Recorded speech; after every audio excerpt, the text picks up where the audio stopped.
Hello, welcome everyone. Um, Welcome to our next event award. Our event honoring our 2022 female scholars. Please feel free to introduce yourselves in the chat, and we will begin shortly. I will tell you who I am. So let's give everybody about a minute to join. Please use the chat function to introduce yourselves, to chat with one another. We will finish with this.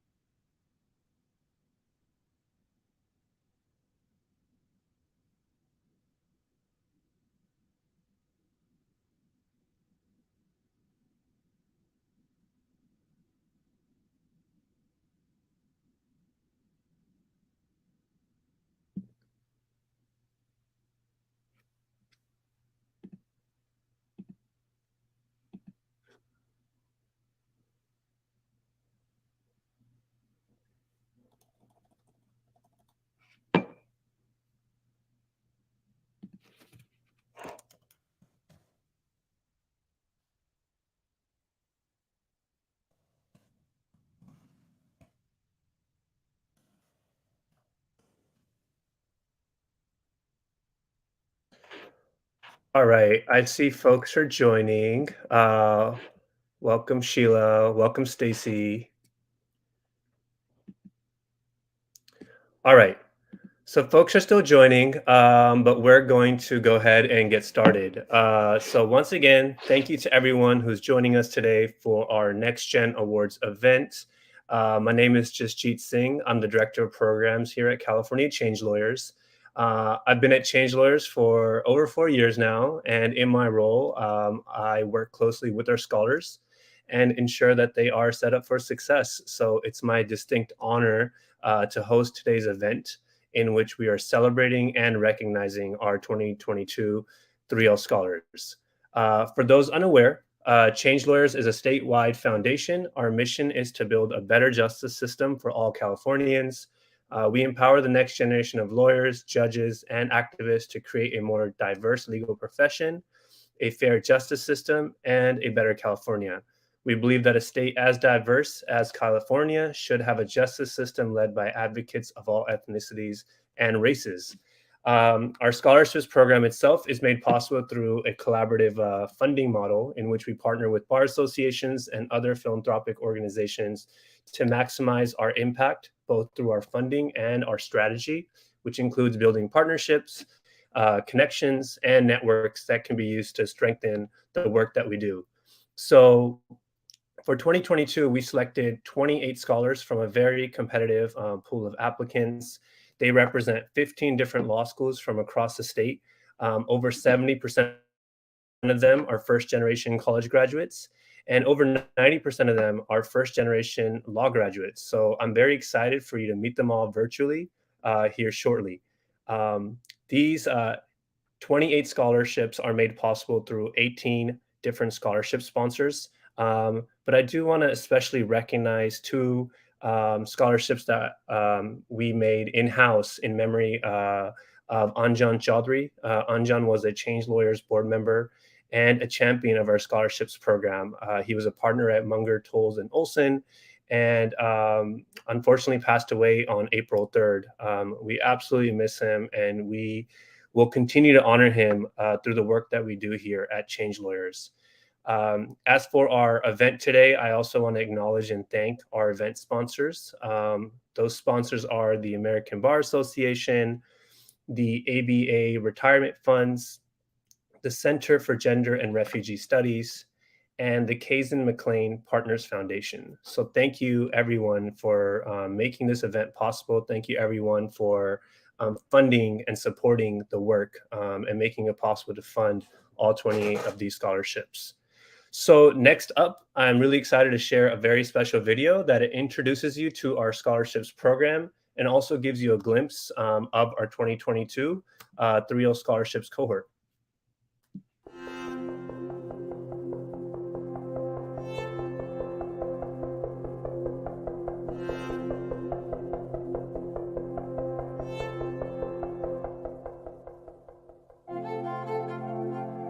My background and my identity definitely influences my vision for the future. It influenced my decision to go to law school. As somebody who grew up in a low-income immigrant community and family, I know firsthand what it feels like not to have equal and competent representation due to lack of resources, and I want to help ensure that that changes for everybody.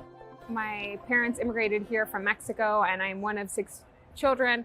I am a mom myself, and all of these identities help me be the lawyer that I hope to be. I am a person with multiple identities. I'm a Black queer woman, and I use my skill set from my personal experiences to inform the way I lawyer, and I hope I can bring my identities and be a strong community lawyer. Growing up in San Francisco, I was around many bright individuals and talented people, but unfortunately, due to race, circumstances, a lot of my friends, despite their talent, they weren't able to have the opportunities open for them to do the things they did. My goal is I just want to do the best I can to help create a world where this won't happen in the future. I want to be a public defender because I've seen how the system can treat people unfairly. My dad is currently on California's death row, and I saw his entire trial process and what he went through, and the shortcuts that are taken. As a public defender, I want to help to hold the system accountable and make sure that people's rights are preserved in the best way possible. There are so many barriers up that a lot of people who are released end up going back because of the difficulties that they face. So with my law degree, I definitely want to be able to help those people out there. Along with being a queer woman of color, I'm a child impacted by incarceration. My father was incarcerated when I was a kid, and that really gave me that extra push to create change in the criminal justice system and juvenile justice system and all these systems that really were designed to attract people from my communities. My social justice vision is to help diversify higher education and legal spaces for students who look like me. I want to be a public defender because while truly at heart I'm an abolitionist, I believe deeply that while we are operating within this system, people need others to be on their side that are true advocates, and I consider myself a true advocate. It's very important to me that I am doing everything that I can with my bar card and my power and authority as an attorney to protect people who are put up against the system. I want to be an employment lawyer because I find something truly inspiring about the fact that people can come together as employees and organize and use the power of the law to make better lives for themselves and to secure better wages, to hold exploitative employers accountable, and to really make a difference for themselves. In my social justice vision, people are not harmed by the prison industrial complex, and there's actually systems that can help harm doers reach accountability and healing that they need, and help the people who have been harmed reach the protection and safety that they need. If I am successful in being a family defense lawyer, then communities of color will have the resources necessary to speak up against the injustices that are tearing their families apart, and also have the tools needed in the legal sphere to navigate the child welfare system and the family regulation system. To be the first, you also need to be the bravest, and I hope to use my experiences and my talents and my skills to try to path forward where people feel like they also can achieve the highest of their careers and goals at the highest level. With my law degree, I will fearlessly advocate for those who do not have a voice in our society. All of you scholars were chosen because of your grit in overcoming adversity, because of your academic potential, and because of your commitment to being a legal change maker. So congratulations.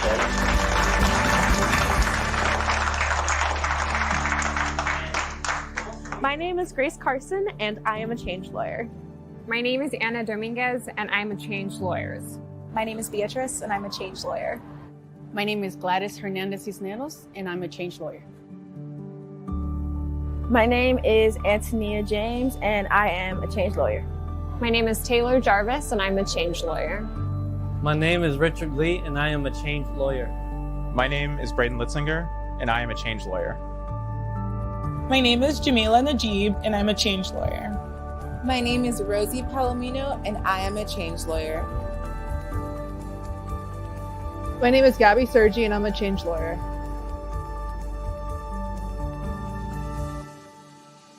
My name is Minhyu Vu, and I'm a change lawyer. My name is Ajaya Woods, and I am a change lawyer.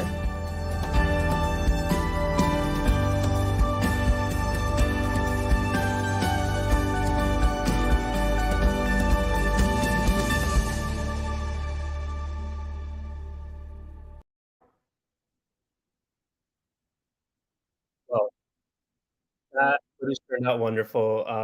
I just really appreciate UC Hastings and the Center for Gender and Refugee Studies for providing us that space. It was really wonderful to have hosted that class. the 2022 3L class at UC Hastings back in April. So although we've given you a glimpse and we have provided some details of our scholars, we want to make sure that all of them are introduced to you. So I think it's time we introduce you to them all. And to do that, we'll be calling upon our board member, Alicia Vaz. A bit about Alicia, though. Alicia is a partner and litigation leader at Cox, Castle and Nicholson, where she's been for over 2 decades. Based in the LA office, Alicia is a graduate of UC Berkeley School of Law and was actually recently appointed as the firm's first ever Chief Diversity, Equity, and Inclusion Officer. So I've had the privilege of working closely with Alicia over the past few years, during which she has helped implement numerous changes and improvements to the program itself in her role as a scholarships committee chair. So I'll pass it over to you, Alicia. Thank you, Jasjeet. It's a pleasure to be here. I am very excited to get to introduce today's scholars. They are an amazing group of individuals, and I've had the pleasure of being the scholarships chair and getting to be part of the selection process for these students. So with that, let me go ahead and introduce everyone.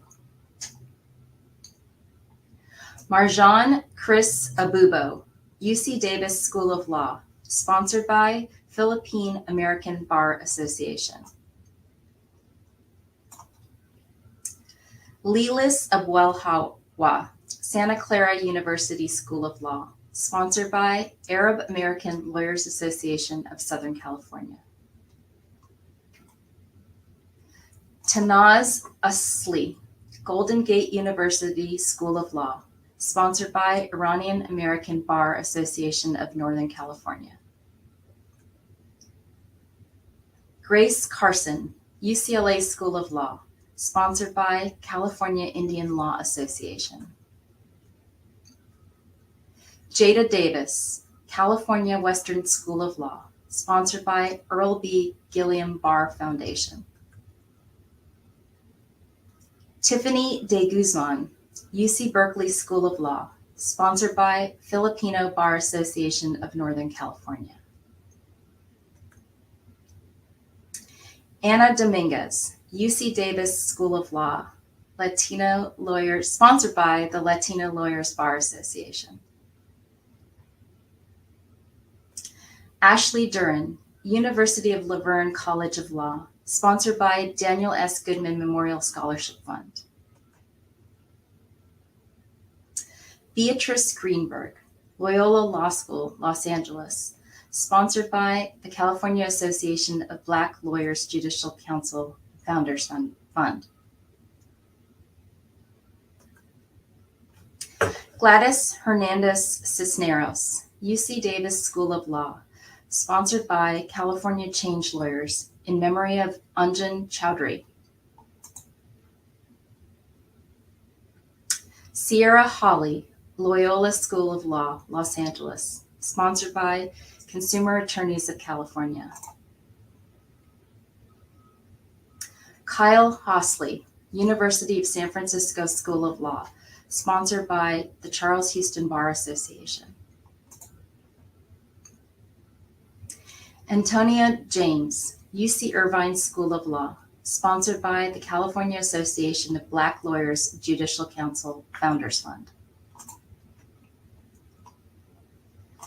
Taylor Jarvis, Loyola Law School, Los Angeles, sponsored by the Daniel S. Goodman Memorial Scholarship Fund.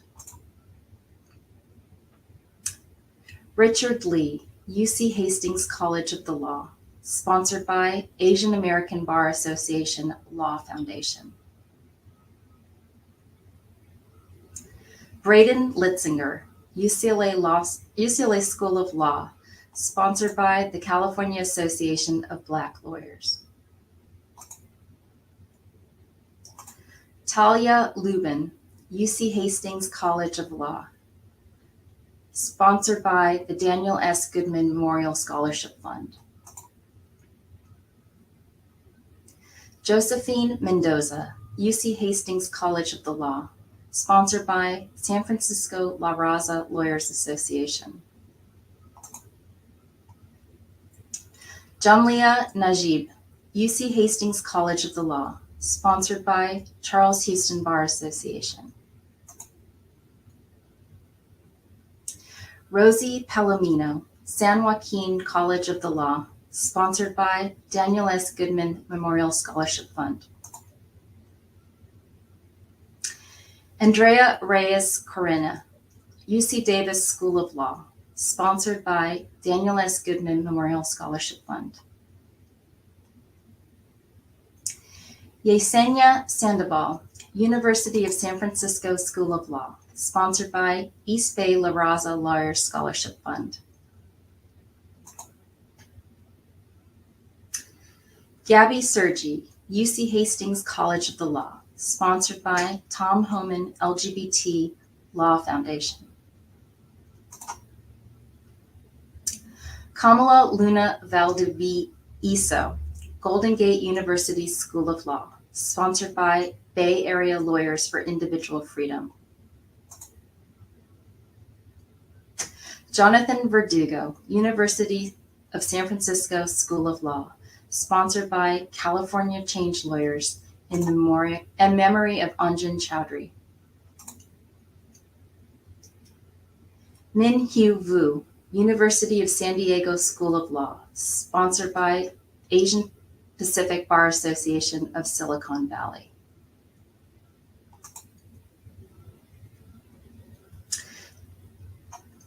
Aya Wood, Pepperdine Caruso School of Law, sponsored by Daniel S. Goodman Memorial Scholarship Fund. And that's it. Those are our amazing, amazing scholars. So we should all congratulate them in the chat box and wish them well as they head off into studying for the bar and becoming first-year lawyers at whatever job they will be starting. And best of luck to you all on the bar, and congratulations on being such an amazing group of individuals. And now I'll turn it back to Jasjeet. Thank you so much. I also really quickly wanted to recognize one of the scholars who was mentioned as a teacher, Danielle Wilson, sponsored by the National Lawyers Fellow. So if you want to learn more about Danielle and all the other scholars, please click the link below, which provides full details of our talk. Once again, my name is Danielle Wilson, the presentation. And if you want to learn more details, as well as learn more about it, the link is in the description. And you can get a full program book. So now I'd like to introduce you to another one of our wonderful board members, Melisa Murray. Thanks, Jasjeet. It's so great to be here, and congratulations to all of the scholars. My name is Rasha Gurja-Shields. I'm a partner at Jones Day and also the president-elect of California ChangeLawyers Board, and also on the board of the Arab American Lawyers Association of Southern California. I'm the immediate past president of that organization. And I just have to say that as a first-generation professional, this is an organization that is just so near and dear to my heart. So I'm so happy to be here. And I absolutely love the 3L scholarship program. I think it's helped our organization, the Arab American Lawyers Association, to really reach more students and to get more scholarship applicants. And so it's, we have the same shared values as California ChangeLawyers. So to be able to reach more people is just fantastic. And, just in terms of, I think it's so important to help, the students who are just about to, take the bar and graduate, financially. And I think the scholarship is a great opportunity to help them financially. But from so many scholars, what we hear is that the financial aspect is great, but even more so is the fact that there are people behind that scholarship that believe in them. And so I'm so proud to be part of that, group of allies that are there to support you and to show you that we see the struggle that has gotten you this far. And we're just so, excited that you will be joining us as lawyers and as members of the California Bar. So, we do believe in you. You belong here. And I just can't thank California Change Lawyers enough that the Arab American Lawyers Association of Southern California can be a part of this great program. So thank you. And back to you, Jasjeet. Thank you so much, Rasha. It looks like we're having some audio issues earlier, so if this phone is here, I do want to acknowledge the fact that one of our scholars is not going to be Daniel Wilson to law. This is still having issues, so I apologize for that. To get closer, but yeah, I don't know if that's better. So let me see if we're still having those issues. I don't want to move on to the next section until that's cleared up. So give me 1 second here. All right.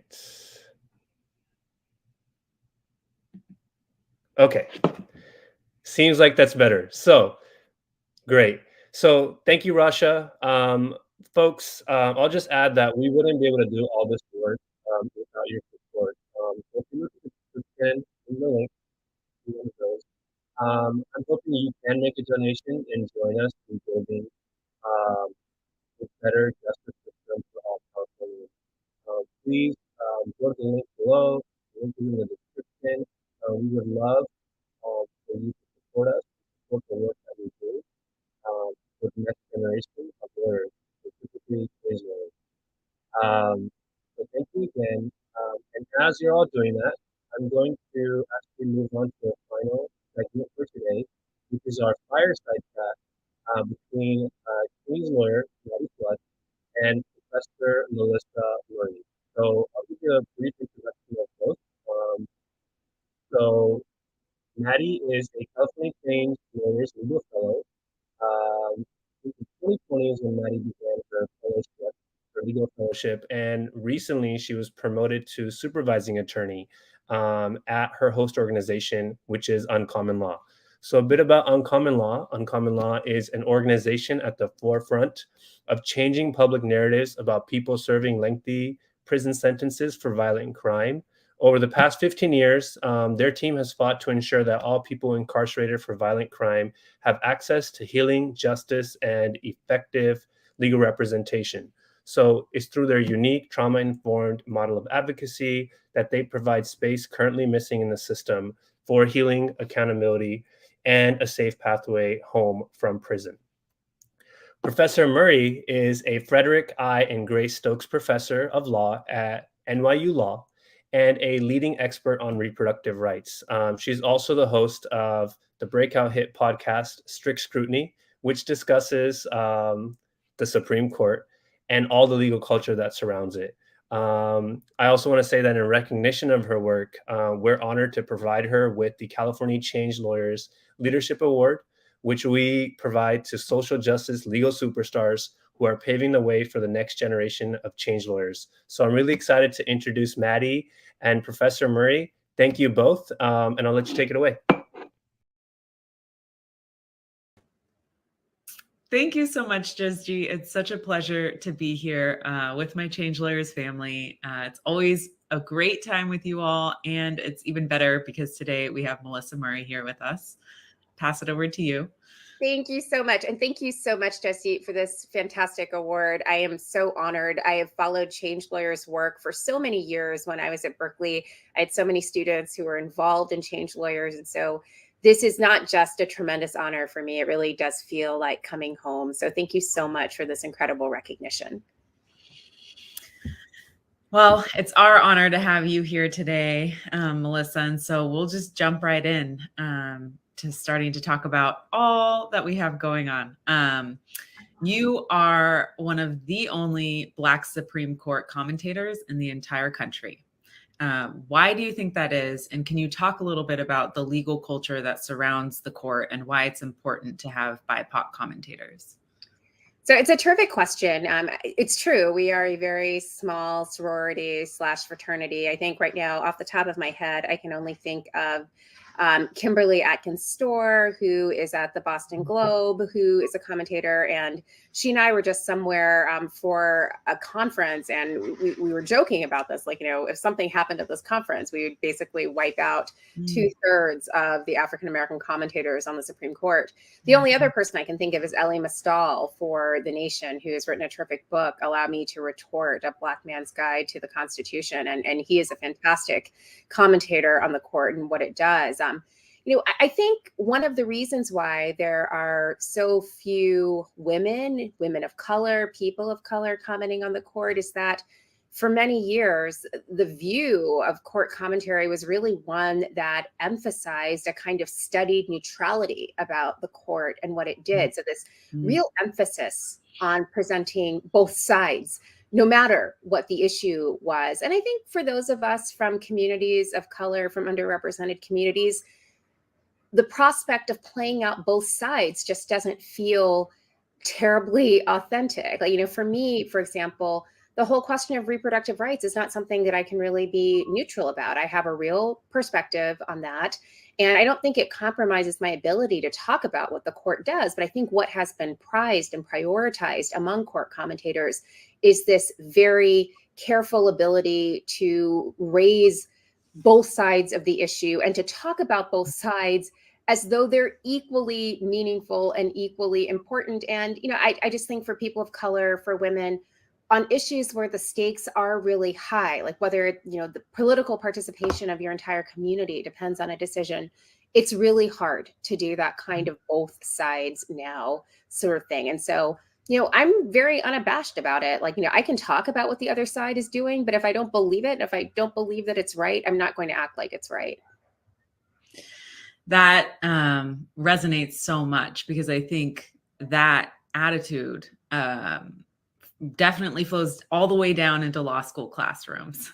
And I've even felt that, in law school when talking about opinions that we were reading. So I'm curious kind of what your thoughts are, what approach you think law students who are even experiencing that kind of type of erasure of their expertise, of their wisdom, their personal experiences, what in law school, what kind of they can do to challenge that culture. So I will say that I think my views and my conduct as a law professor is really different from what I do as a commentator. So, in the classroom where I may have students who are from all different points on the political spectrum, I do really try to take seriously both sides, in part because I think to effectively argue your position, you need to have the best articulation of what the opposite position is. And you have to know that position in and out so that you can refute it. And that obviously plays a role in what I do for commentary. But when I'm a commentator, I'm talking about what I think and what I do. When I'm a professor, I'm really trying to give my students space to figure out what they think. And so I don't really think that my views should play a role in that. And, one of the things I sort of pride myself on is that my students say, like, we know what she thinks. She's on Twitter all the time telling us, but in the classroom, she's really good about giving space for us to raise our views. And I want to be really clear for all of them. Their personal experiences do matter. We just talked about the Indian Child Welfare Act, which is being challenged before the Supreme Court in the next term.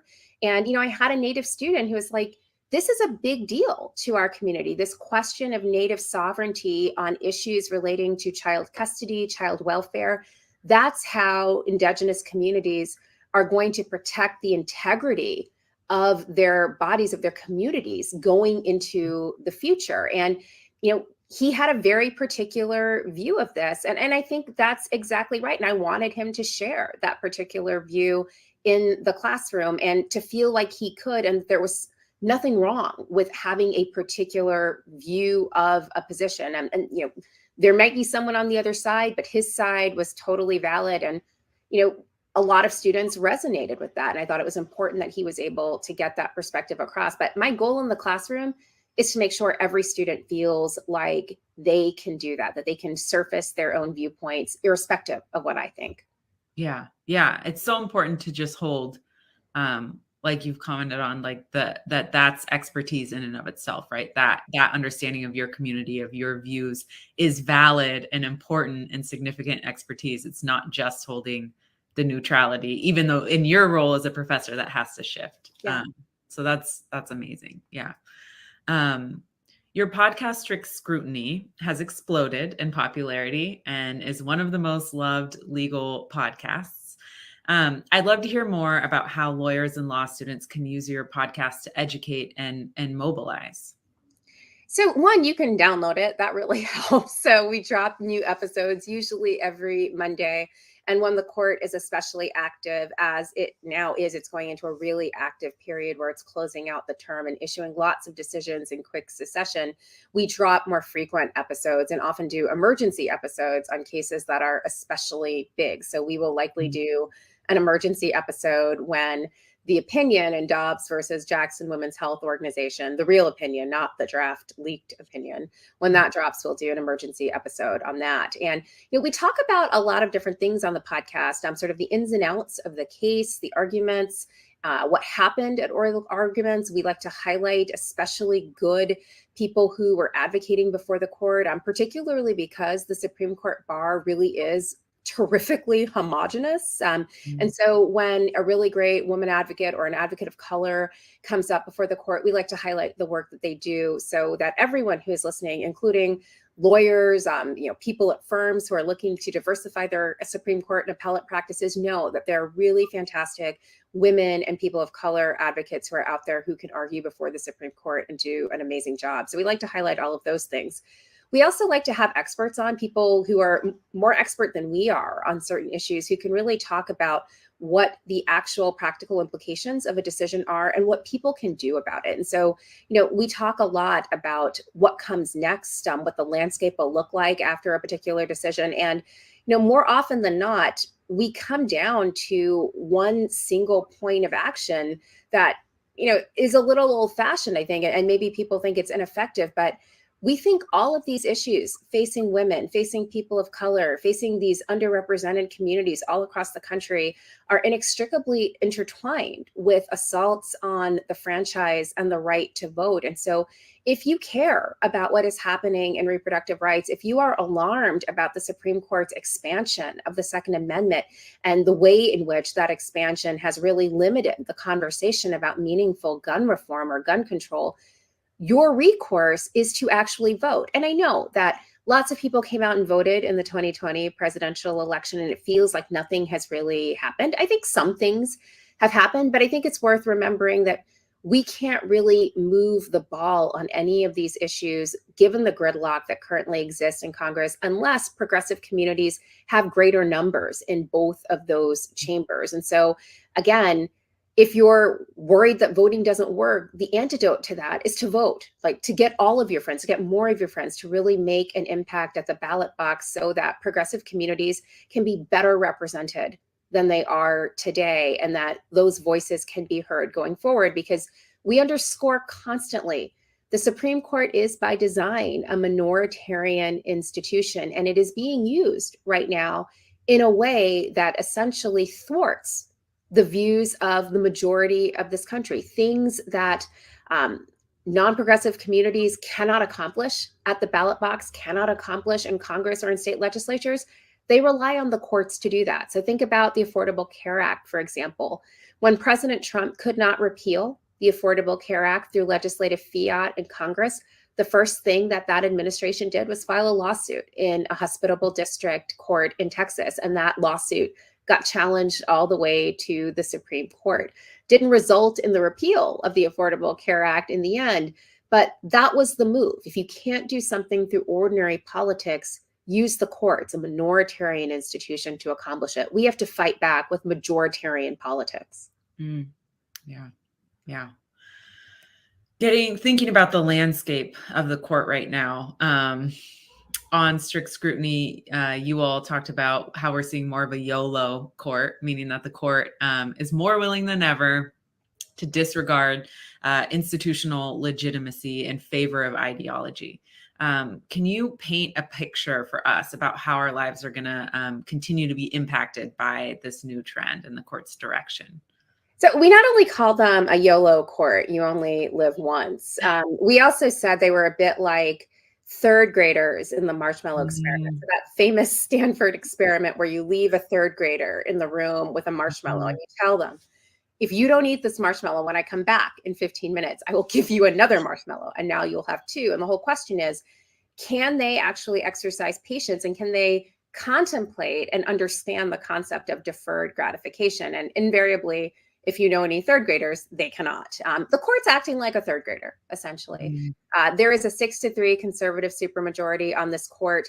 They have the votes to do whatever they like and likely will be able to do whatever they like well into the future, well, in, at least for the next 5 years. And the real question is, are they going to do it all now or are they going to pace themselves? And, I think the Chief Justice is very much in favor of pacing themselves because he believes in the court and he is worried about the legitimacy of the court. And he doesn't want it to feel like just because the court's composition has changed and has become more conservative in terms of the court's personnel, that the decisions are different, right? He wants this to be about law, not about politics.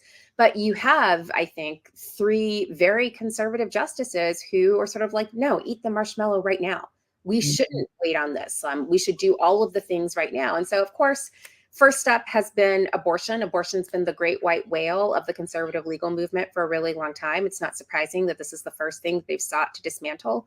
And the decision in Dobbs, and I think it will be a decision overruling Roe versus Wade, is going to have really enormous effects across the country. It will literally end reproductive rights access, or at least for abortion, in much of the country and create places like California and New York, blue states, turn them into reproductive refuges where we are going to see increased wait times for abortion care, longer lines, more demands on providers because we're going to have to accommodate demands from other states.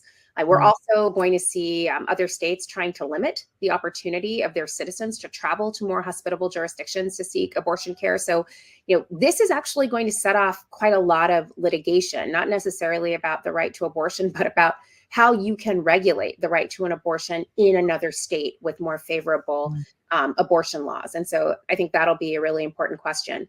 We're also going to see the court this term likely expand the scope of the Second Amendment to give wider latitude for gun owners to carry concealed weapons in public spaces. And again, given the last couple of weeks, that is a decision I think that will have real repercussions and certainly will land in a particular way with a lot of the public, which is still reeling from the impact of what seems like a mass shooting almost every other day. So, that's something I think the court will have to reckon with, a decision that seems incredibly likely to come down, but to come down in the midst of a climate where there's perhaps broad antipathy for the prospect of grossly expanded access to firearms.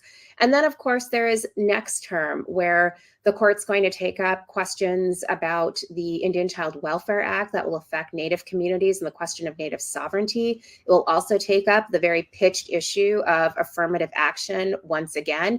And again, these are cases that in just 20 months ago, when the court was a 5-4 conservative majority, but with just a bare conservative majority, I don't know that you would have seen the court grant certiorari on all of these cases. I think they would have paced themselves a little more, in part because the conservatives would not have known where their 5th vote was coming from. Now that they have a 6-3 conservative supermajority, it doesn't matter where their 5th vote comes from. They don't need the Chief Justice. And they literally are totally YOLOing it. And, we're the ones that are going to bear the brunt of that. Yeah. Yeah. Thinking about the ripple effects that are just even starting now with the Roe decision, even in its draft opinion, I'm curious. There was so much packed into that draft.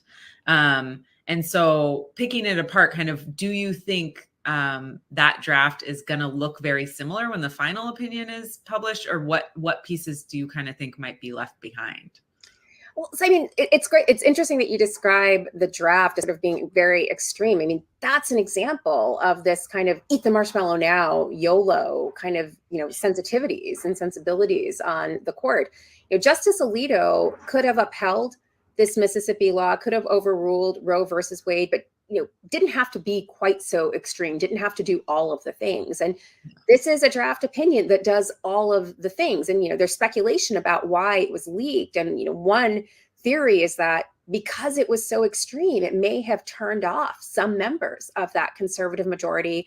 And maybe someone like perhaps a Justice Kavanaugh threatened to defect and join the Chief Justice of 3 liberal justices to cobble together some different kind of majority. And this was released to keep him on side with the majority. Who knows?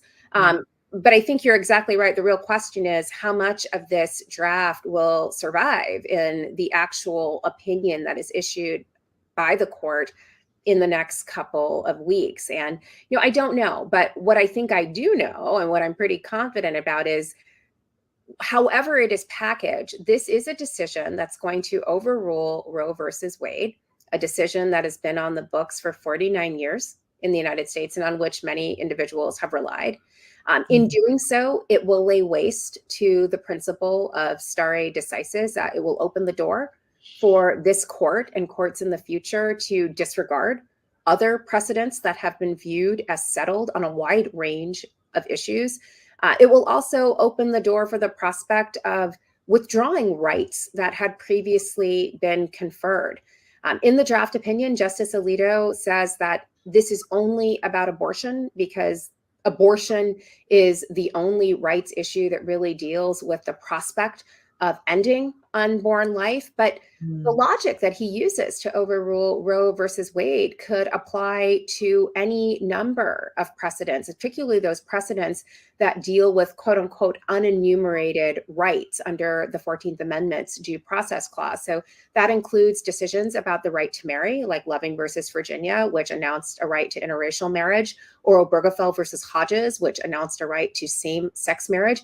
It also has real implications for Griswold versus Connecticut, the 1965 case that famously announced a right of privacy, and in so doing, created constitutional protection for access to birth control.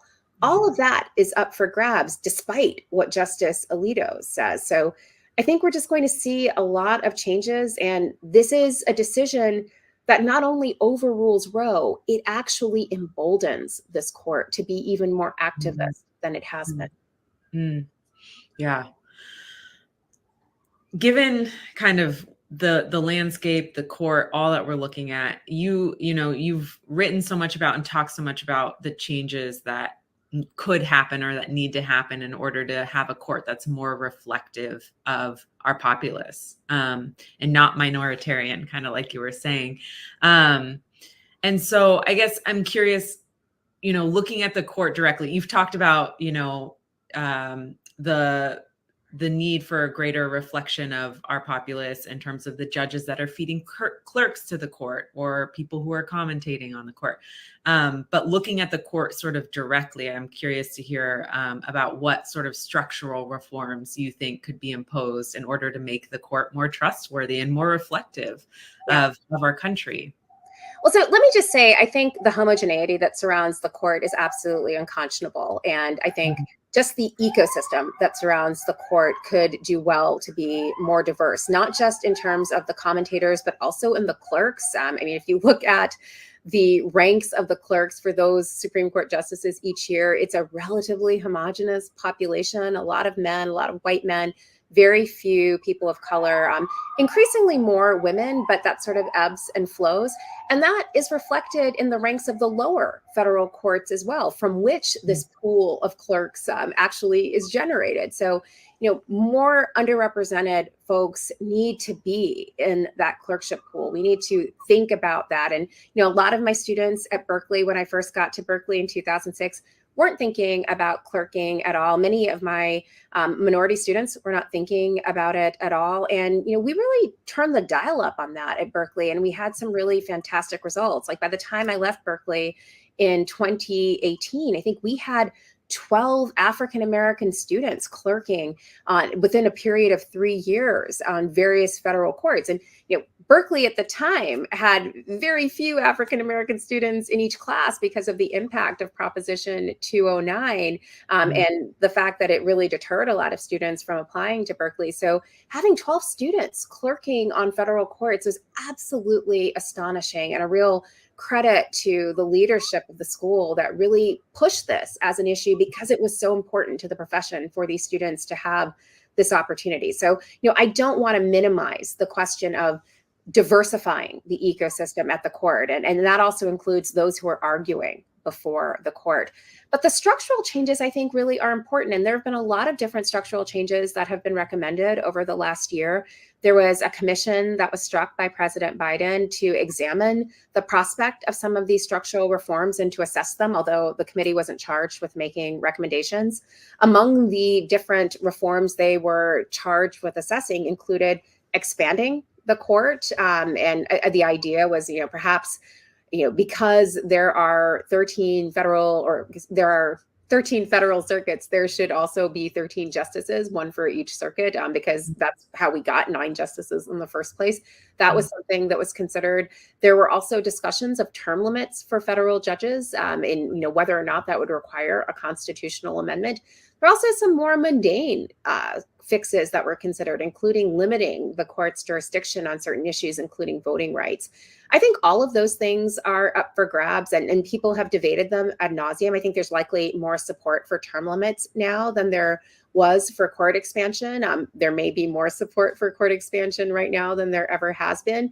But what I would really like to see in terms of very simple reforms that could do a lot to enhance the court's legitimacy are basic things like requiring the justices to submit to the kinds of professional ethics rules and recusal rules that we would expect of any jurist on any court. So the fact that there is a sitting Supreme Court justice who is actively hearing cases that involve a matter in which his wife has been sending text messages to the chief of staff of the current administration, that's absolutely bonkers and shouldn't happen in the Supreme Court. Clarence Thomas literally sat on a case that was about whether or not certain documents relating to January 6th could be turned over or whether the National Archives had to hold them back. And he weighed in on that case. And then months later, we find out that his wife, Virginia Lamp Thomas, is actually exchanging text messages with Mark Meadows, the chief of staff for former President Trump.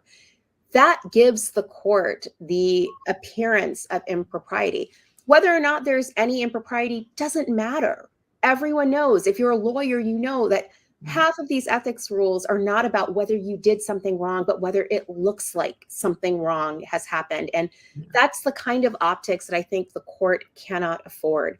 And so something as simple as requiring them to have recusal rules that they abide by, that are enforced, that I think would do a lot for the public to make them feel like the court is being legitimate, that this is not all politics.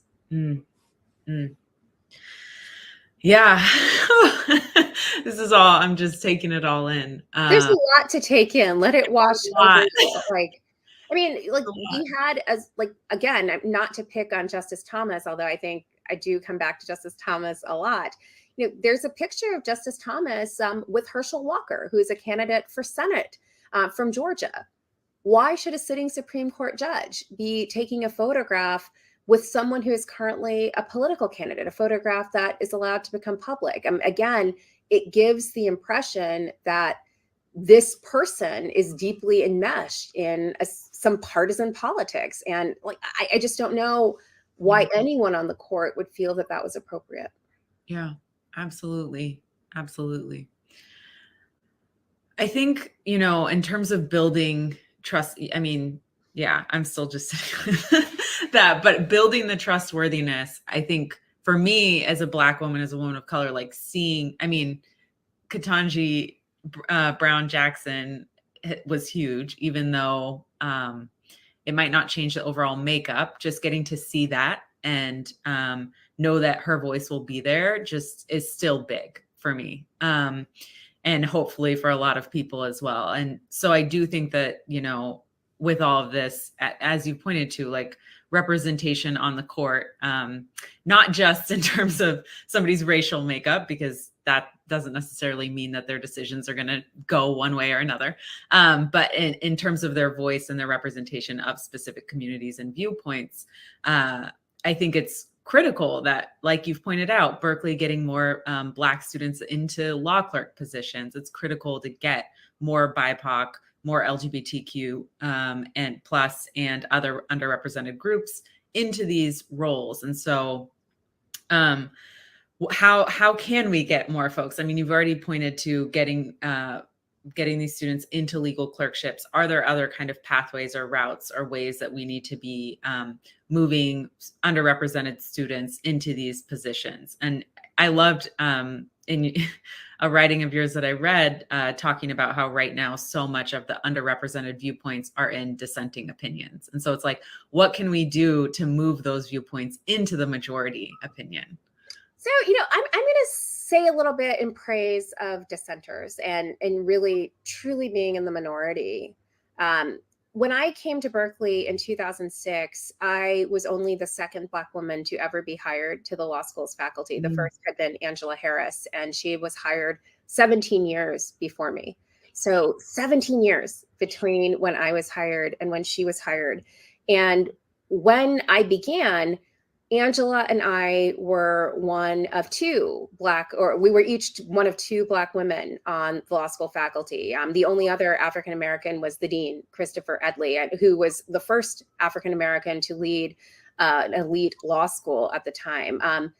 3 people on a faculty that large, that's what it means to be in the minority, right? I mean, we were truly alone on those issues. We stood up for things. We stood up when it came to appointments. We championed people whose viewpoints and whose scholarship might have been underappreciated by some of our colleagues. And we talked about why, no, this isn't silly. This is actually really important. This is the next generation. This is the next big thing. And we're going to get in on the ground floor there. And we championed some scholars who were absolutely fantastic. So fantastic, in fact, that they came to Berkeley, they were there for a few years, and then they were promptly poached by other schools, and they're elsewhere now. But that's how you build something. Like, you're by yourselves and you're dissenting and you're persuading and you're working the back channels, and you're just doing that work to persuade other people and to build a coalition for change. And it's slow work. It is painful work. It often comes with setbacks, but it actually does pay off. It may not be as quick as you would like. You may not see the changes as immediately as you would like. But when you sit back and, now I'm almost in my 20th year. I think I have 3 more years to go before I'm 20 years into teaching. And it's so different from what I experienced as an entry-level professor. It's so different from what I experienced as a law student, where, I went to a school where there wasn't a single woman of color on the tenure or tenure track faculty. And that is absolutely unfathomable today. Is it as good as it could be? Certainly not. But it is a million times better than it was. And it's better because people did that kind of painstaking, painful work. Thank you. Yeah, absolutely. We have to wrap. This has been amazing, but I'm wondering if you could leave sort of any piece of advice to the many law students, especially our first year law students who are celebrating today. What would sort of your parting advice be? So get in the game, stay in the game. There's so many times where I'm now almost 50, and I sort of think about how different generations respond to the situation we find ourselves in the legal profession. Like, we have to do a lot of work and we have to change. And, there are systemic problems that we have to deal with. And I think there is truly a reluctance to sort of change yourself to accommodate an environment that is deeply in need of institutional change. And I understand that impulse. Like, I don't need to change. The institution needs to change. But I come back to this point that change comes slowly. And you can't make that change unless you're in there doing the work, being a voice that is valued and heard and respected and listened to. And so, when I got to Berkeley, there were a lot of institutional things that needed to change. But in order for me to do that work, to change it, I had to be in the institution and have the institution accept and value my voice. And so, that required me to do some of the work that the institution valued, even if I didn't personally value it. That kind of thing, I think, can be deeply disheartening. And I certainly understand that. It can be deeply disaffecting. But I sort of think about this as a series of trade-offs. I accommodated myself in a lot of ways in the early part of my career, and now I don't have to. Now I'm reaping the benefits of the work that I did earlier on, and I'm more free to be myself, to be authentic, to be on a podcast, to talk about Justice Alito's skincare, to criticize Justice Thomas in a way that I could not have been early on in my career when I didn't have any authority, when I didn't have any power, when my voice was more muted. And so think of this as a journey, right? You're not going to be in the position that you will be in when you start. You're trying to build over time. So accept some of that. Like, you may have to eat some things that you don't want to get to where you're going. But once you're there, you can have so much more freedom and authority and authenticity and to make the kind of changes that you think need to be made. Thank you. Yeah. For now, I'll just revel in your authority and enjoy all your commentary on Strict Scrutiny, because it's just a true pleasure and joy to listen to. So thank you for listening. Yeah. Thank you so much for being here today. Thank you. Thanks for having me.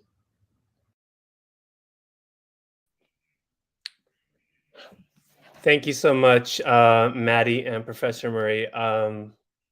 I really needed to hear the thing about waiting and just being patient, in the sense that it is a journey. This is a process. I learned a lot. So I hope everyone else did as well. I will try to listen to a episode of Strict Scrutiny, and I encourage everyone to do the same and hear Professor Murray's thoughts. So once again, thank you everyone who joined us today. I'm going to turn your attention back over to our description box one last time. Please make sure you click on the program book, learn more about all 28 of our scholars, learn about the sponsors, the schools that they represent. And then also please do click on that donation link so that you can help support our scholarships program, but also add more fellows like Maddie, who are helping us build a more inclusive and just legal system here in California. And with that, I'm going to bid farewell. Thank you so much, everybody, for joining. Have a wonderful day. Take care.